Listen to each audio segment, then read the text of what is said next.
Welcome to The Chemical Show, the podcast where chemical means business. I'm your host, Victoria Meyer, bringing you stories and insights from leaders driving innovation and growth across the chemical industry. Each week, we explore key trends, real-world challenges, and the strategies that make an impact. Let's get started. Welcome back to The Chemical Show, where leaders talk business. Today, I have the opportunity to speak with Per Ostman, who is the VP of Product Management at Veson. Veson's a global leader in developing and implementing solutions for maritime shipping. So they are a company that works in and adjacent, not just to the chemical industry, but other industries as well. And Per and I are going to be talking a lot about the role of technology and AI and how it's really influencing shipping and shippers and hopefully making it all better for us. So Per, welcome to The Chemical Show. Oh, thanks for having me. Thrilled to be here. Yeah, absolutely. Let's start with your origin story. How did you get interested in this space? Yeah, no, I've been, with Veson for, almost 18 years now, and, entered, kind of this, call it the technology space or the shipping space almost by accident. In an organization and in kind of an industry that is, I would say, kind of populated and draws in technologists. So either you majored in computer science in college, or you come from, kind of a technical or an analytical background in some capacity, or especially in our kind of industry, right? You come from a maritime background, maybe. And so, we have had a lot of success in kind of getting great people from, kind of the U.S. Maritime Academies, right? And so they actually have sailing experience and understand fundamentally what our software tools need to do. I have neither of those backgrounds. I'm a classics major, and so I come at this with maybe a little bit of a different perspective, and in sometimes maybe a more human perspective in some cases, and in some cases is leaning on more technical folks to to kind of drive certain things. But, finding, kind of the balance between what software can do, what software should do, and how those, kind of sometimes opposing forces result in value capture for us, for humans, right? For Yeah, the people that are doing the work. It's kind of where I like to sit. So it's that's been awesome. an interesting balance. I bet. And I think it's great. I think it's a great example, too.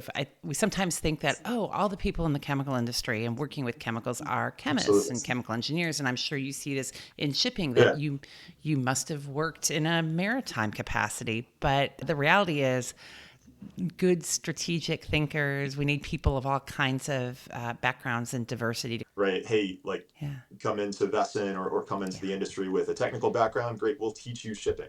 Or come in with a shipping background, great, we'll teach you technology. So it's really not, what your background is. It's, do you have the capacity to learn something new, to adjust, to adapt, right? To take that in, because, the chemical industry, the shipping industry, any Yeah. industry continues to change. And so can you adapt to that change? Can you learn something new, right? We're going to talk about AI. That's a big something new for everyone. And so can you do have that ability to Yeah. adapt is really critical. Yeah, so I think it's interesting, just kind of this diversity, the fact that where you start is not necessarily where you end up. And I have four daughters, two of whom are in college, one who's a recent college grad, one that's still in high school. And we were talking about, like, as an engineer, did you do engineering? And I'm like, I can't tell you that I ever used the multivariate calculus and differential equations and some of the very obscure, formulas and all the math. I just remember pages and pages and pages of calculations. Did I use them directly? No. Did it help that I understood what they were trying to accomplish and how to think? Yeah, because at the end of the day, you're learning on the job from other people, approaching it in the ways that you need to and that your company needs you to. So let's talk a little bit about Veson, because not Mhm. everybody's maybe familiar with you. Who is Veson Nautical? What do you guys do? Yeah, so Veson Nautical has been around since 2003, and really the company has its roots even further back from that. Our founder John Veson, his father actually started the company making software back in back in the good old days, right, the 70s, the 80s, and making bespoke software tools for the industry.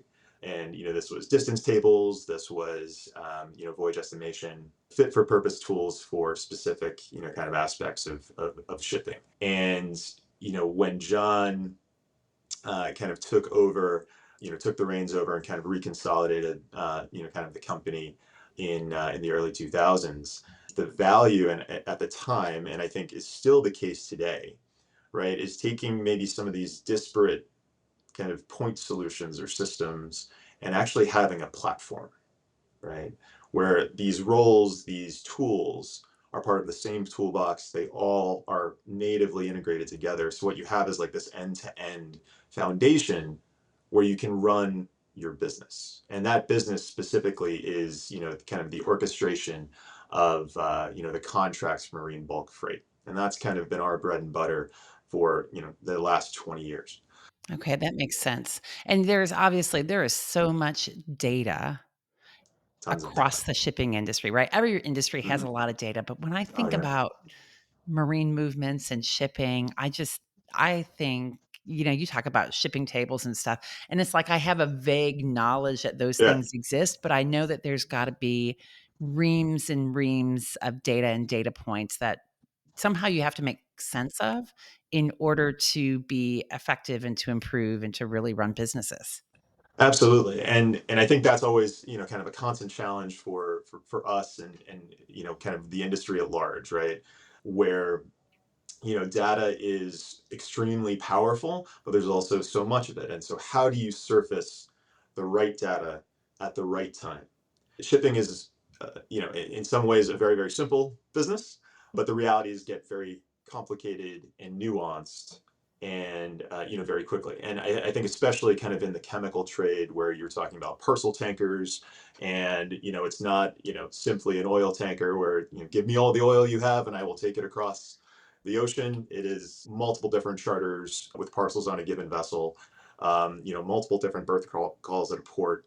It's 2 weeks in Houston, rotating around, and that schedule, that berth rotation changes every 5 minutes, um, for multiple different factors. So all of the planning, all of the data that goes into that planning, there's insight in there, and it's hard to extract. But you have to have a platform and a system that can, kind of help with that, data in context, surfacing insight, and presenting the user in those roles, Yeah. charters, owners, right, operators, with the right information at the right time. Yeah. All right. So I think it's a great topic, and I'm going to bring it back around. But let's start with this a little bit. Yeah, I've talked to a number of people and really called the 2020s the decade of supply chain. I Yeah, think the average consumer had no idea what supply chain was until COVID hit, and they realized, well, that's why they weren't getting a widget at Walmart was because of yeah, supply chain, right? yeah, And of course, there are those that are in it, living it, chemical companies, shipping companies, supporters like you.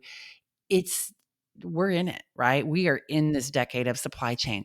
What are you seeing though? What are you seeing as the biggest challenges today where we sit in 2025 and going into 26 and beyond? What are the biggest challenges that shippers and shipping companies are facing? yeah. I think it's this. So it's adjacent to the data piece. I think it's the speed of data, right? I have all this data now. What do I do with it, right? And you have situations where schedules change, or there's a lineup at the port, or whatever the case may be, or there's a container ship going up the Suez Canal and hitting the wind in the wrong way, and all of a sudden you have the need to adapt quickly, Yeah. right? And how do those adaptations that are driven by folks in offices coordinating these movements, how is that data getting sent through up and down that chain, that logistical chain, in the right way? Are you able to update data like the ETA of a vessel at a particular location?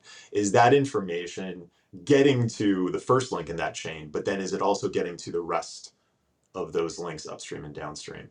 And we found out how brittle, right, those links are, right, and can be. And so I think what people are looking for is more, um, is finding, kind of the right way to strengthen those connections, Yeah. but maintaining the flexibility for the adaptation inherent in in the industry. Yeah. And it's a big challenge. It is a really big challenge. I mean, I think as you talk about, it's both data and relationships, right? Because part of the way companies and businesses make money is by having the relationships and knowing a little bit more about, oh, well, maybe I can't go from point A to point B, but I Right. know exactly how to go from A to B to D to C back to D and make it work. Right. And so that's one of the things. One of the things that strikes me as well is when you talk about like these different um, pillars of data, let's call it, that they also seems like they would be in different systems, right? So I think, I mean, that's a challenge, right? Like, how do you get data out of one system into another system to combine that? Is that something that you guys do? I mean, is that part of what Veson does, or are you working in alignment with other systems still? Kind of both and Yeah. is kind of how I would answer that question. I mean, there's a couple of different pieces to that. I mean, certainly you'd want to have, kind of, there's no single software system or software platform that does absolutely everything in the world, Yeah, right? even though they Um, would like to some of them would like to yeah, say, "We are the everything." Yeah, not exactly. happening. Yeah, Exactly. But we feel, kind of where we try to sit is we feel that we are best of breed in kind of the marine space, yeah, right? In that logistical thing. But on either side of kind of our platform, there will be, an ETRM or a CTRM, kind of a trading and risk kind of system for the commodity, valuing that trade and optimizing those transportation modalities. We're the marine transportation modality.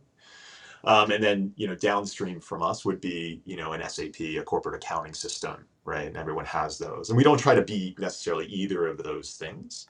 And so the ability to integrate systems together is something that has been around forever. And it's one of the reasons why we at Veson have been as successful as we've been is our ability and willingness to integrate with any system. And so coming back to that foundational decision 20 years ago to say, hey, it's not just I have a tool for traders, I have a tool for operators, I have a tool to do accruals and for broker, blah, blah, blah, blah.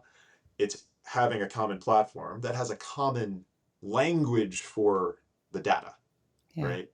Across kind of all of those roles. That common language not only helps you work together internally at an organization at a data level, but also externally, right? So when you're trying to knit these systems together, it becomes very easy and straightforward.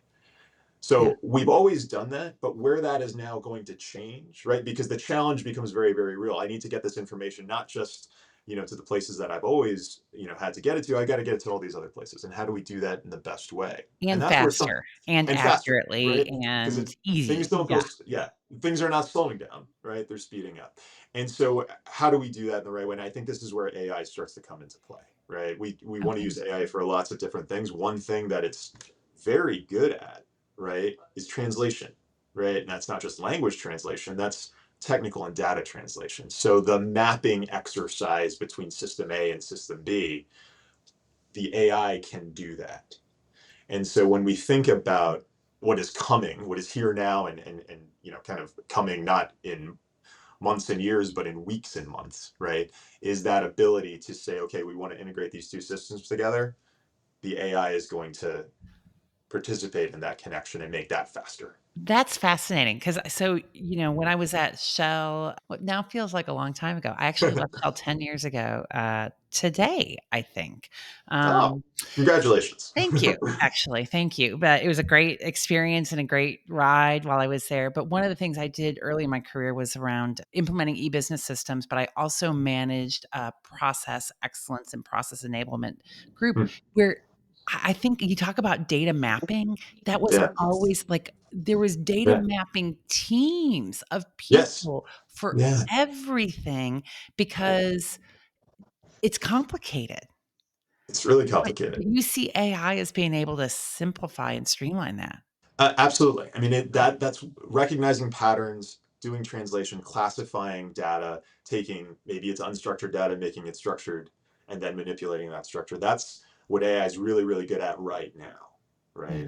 Yeah. And AI will continue to evolve, but that's what it is right now. And there are aspects of every industry. I mean, technology certainly, but things like law. If you think about kind of the law industry, I mean, very rapidly the days of locking 20 junior associates in a room and highlighting depositions, like, that's gone, right? All those billable hours are gone, right? Because the AI will do that in 10 minutes. Yeah. And so this pace of technology and harnessing it in the right way, and focusing it, right? Like that's the challenge for people in our industry and on the technology side and kind of across other industries. Yeah. So and that brings up two great questions. I'm going to start though with a Veson specific question, which is around you guys are doing some work now rolling out an AI enabled tool. Can you tell us about that? Yeah, absolutely. So we in the spring we launched our kind of first AI enabled workflow within our platform, our claims demurrage and claims kind of workflow. We've named our AI co-captain. And so what co-captain will do is automate kind of the material aspects of the demurrage and claims process. Primarily, all of this information that I'm getting from multiple different sources about a claim, right? Either I've got to collect it to go make a claim, or I'm receiving all of this information and someone is making a claim for me. Pulling all that information together and calculating the claim result, right? So all of those different documents in different formats from different places coming in, all of that data, right? The contracts that underpin and govern the guardrails around, what can be claimed, what clauses are there, all the deductions, et cetera.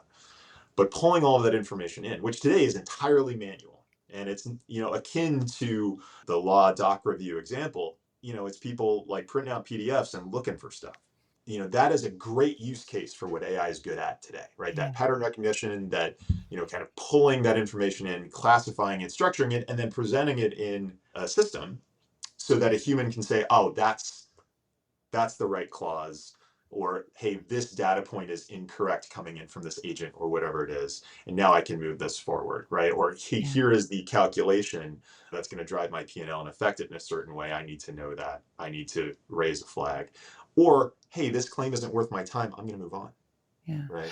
So what's the response been to this? The response has been extremely positive, and we're very excited about it. We've had kind of a number of our client base start to adopt kind of the workflow and co-captain, which has been really exciting. We've one of the things that has always made us successful is working hand in glove with key clients, and we've had a few in this case as well, and so they've helped to drive and guide us as we've built this out, because we never I think you get where things get a little dangerous is where you try to build into something that isn't driving value for someone, Yeah. right? So doing it for the sake of doing it is great, right? You want to have innovation in that way, but you want to focus it right towards a value capture, and we're lucky enough to have a great client community that helps us do that. That's awesome. So this leads to the question I really have, which is around people. So when you talked a little bit about co-captain, you referenced the human intervention part. But to me, the scary thing in as people express what they're worried about with AI and, Yeah. open a newspaper. Well, nobody say open a newspaper. Go online and look at your news. And headlines are around how AI is taking jobs and stuff. So Yeah. there's this whole aspect of getting people to accept the use of it and understanding how it fits into roles, jobs, thinking what they do. What do you see with that? Because I think, that's a big tension around the effectiveness of this. Yeah, no, and I think this is the same tensions that's existed for the last couple hundred years, right? Around new technologies, new, like the industrial revolution. This was the right. This is the same tension, and it's here today, and I think we all feel it. Our posture on this, right, is to be kind of deliberate, right? And I think where you because again, just make AI is a tool like any other tool, and you can use it for the right reasons or you can use it for the wrong reasons, right? If you're kind of taking a perspective of, oh, well, AI can do everything. Well, it can, but a hammer can open a window, but only once, right? So you got to use the right tool, right, for the right job. And so what we've tried to do, and kind of with co-captain and the claims workflow, this is a great example of that and of us living this, is let's use this new tool, right, to do something that really, really drives value for the users, right? Mhm. Does that claims analyst want to spend a day and a half like looking through charter party documents? and chasing an agent to get an updated statement of facts just to do a calculation that will then kind of affect the PM? Or should that be automated so that this analyst can leverage relationships with that agent, relationships with a counterparty on the claim, right, to actually have the negotiation in the right way? And so it's not, I think people are like, oh, will AI replace my job? Right, is really kind of the right across industries and all of this. And I think what we try to do is how can we improve and enhance, right, kind of the lives of the users that we have in our platform, right? So it's not, we don't want to replace, but there are things that we can automate, right? There are things that we can, data that we can surface and illuminate to help people make better decisions and to help those same users do their job in a better way. Yeah, and Uh, I agree with you, and I think it's back to it's enabling, right? And so it enables you to go do something else. Like to your point, do we really want to spend a day and a half just digging through documents and right, highlighting the 3 lines that matter into this claim, or exactly. understand the search and put it in and have Yeah, the system come out so I can evaluate it? And you still need a human to intervene, to make decisions, to yeah. direct. So I It's think there's not. it's not Yeah, taking away jobs, it's that's right. changing maybe what you're doing. It's changing, right? And it's not replacing, it's enhancing. And I'll give you kind of an example of this, and it's not kind of directly related to AI, but it is technology. I was in about a year and a half ago, Veson Nautical and a couple of other technology companies were invited to participate in a summit with some leading chemical carriers and chemical producers. And kind of the purpose of this summit was like, hey, how can we use technology to solve some of we all have the same problems, right? How can we use technology to solve some of these problems, right? Around, Yeah. birth rotation and kind of scheduling and all of these things. And, we sat in a room together and we had some really, really good conversations for 2 days. And the major outcome of all of those discussions, and again, this was how can we use technology to solve these problems? The outcome of that summit was an agreement for these carriers and these chemical producers to pick up the phone and talk to each other more. So it's not like we technology doesn't have to be, again, tool like anything else. It doesn't have to do everything, and it probably shouldn't. And so our challenge as a technology provider and a technology partner is focusing that technology where it should be. Yeah, I think it's a great example. In fact, it's funny because I think the next generation as it comes up, I mean, I see this with my kids, I see this with young adults. They don't wanna pick up the phone. "Oh, do I really have to talk to that person? Can't I just go on the app or send a message or whatever?" And yes, you do. Now, by the way, I'm a lot older than them, and I still at times am like, "Do I really have to talk to this person? Can't you make it easier?" So there are some situations where, yes, I wanna actually talk to the individual, and then there's others where I'm like, "Just give me the app. It's gonna take me 2 minutes to do it and move on."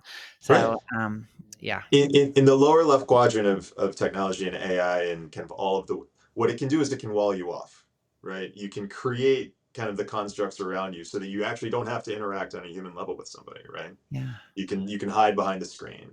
And when we think about like AI, oh, what can AI do? Oh, AI can write the email for me. I can have an AI composer and write my email. Well, is that really the right application of this incredibly powerful technology? You can write an email. Like you know how to do that, right? And what's actually more important about that, not that you can or can't write an email or send a text or whatever, but is it you sending that email? Is it you communicating? Is that your style and your personality and your essential humanity kind of coming through that communication? That relationship that you have with the other person who's receiving that is important, right? Yeah. Until we all decide that it's not, right? And that's a science fiction novel. Yeah. uh, I will admit I do a lot of, I use ChatGPT way more than I ever used to. yeah, And I do use it to help with right communications, but not completely. But it's like, okay, this is the situation. This is what I want to yeah, summarize. Give me some ways of framing it. And I will go back and say, like, that does not sound like me. Oh, you're right. And then, because it always tells me I'm right, which there's something nice about that, by the way, because I get told yeah. I'm wrong a lot too. Positive But I think reinforcement. this whole you can't just rely on the technology. You have to still personalize it, understand its impact, what you're trying to achieve, because it does not know nuance Right. in It's not. anything, whether it's data Yeah. nuance or verbal nuance or anything, it doesn't know nuance. It doesn't, there's art and science, Yeah, and business is the marriage of those two things. If you could just do it by reading a book, then everyone would do that, right? right. And everyone would read the summary of that book on ChatGPT.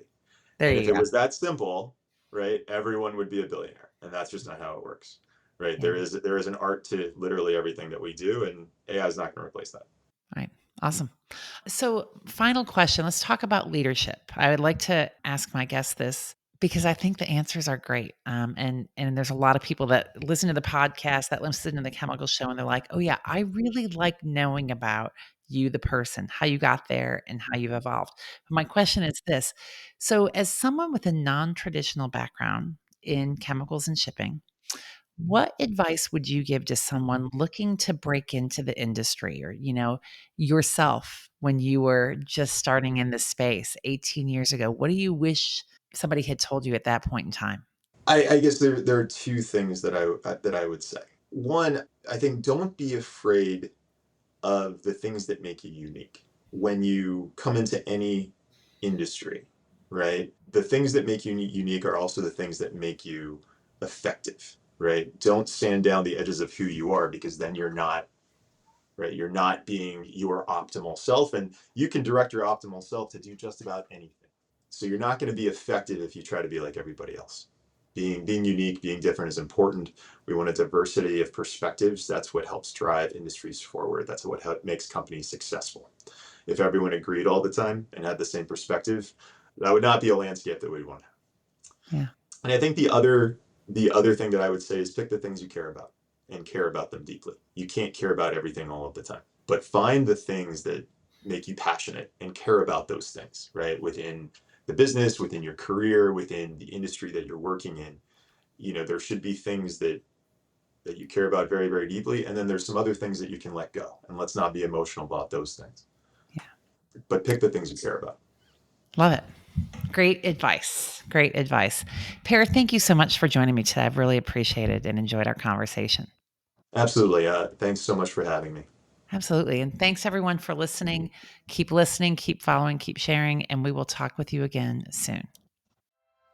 Thanks for joining us today on The Chemical Show. If you enjoyed this episode, be sure to subscribe, leave a review, and most importantly, share it with your friends and colleagues. For more insights, visit thechemicalshow.com and connect with us on LinkedIn. You can find me at Victoria King Meyer on LinkedIn, and you can also find us at The Chemical Show Podcast. Join us next time for more conversations and strategies shaping the future of the industry. We'll see you soon.